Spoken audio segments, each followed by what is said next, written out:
غفور کا تعلق گزری ہوئی ماضی سے ہے، رحمت کا تعلق مستقبل سے ہے۔ رب فرمانا چاہتے ہیں اگر تم سے غلطی ہوئی تو پچھلی گناہ پر معافی مانگو، اللہ معاف کرے گا، آئندہ زندگی پر رحمت کرے گا۔ سبحان اللہ۔ اس لیے معافی مانگنا،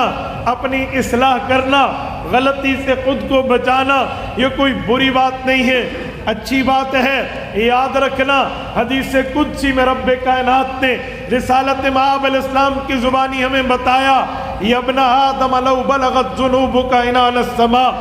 اے میرے آدم کے بیٹے اگر تجھ سے غلطی ہو گئی، گناہ ہو گئے، تعداد میں اتنے بڑھ گئے کہ وہ آسمان تک چھونے پہنچ گئے، آسمان تک اس نے اس اسپیس کو بھر دیا، پھر اس کے بعد تجھے توبہ کی توفیق ہوئی، تجھے معافی کی توفیق ہوئی، تجھے مجھ سے گڑ گڑانے کی نوبت آئی،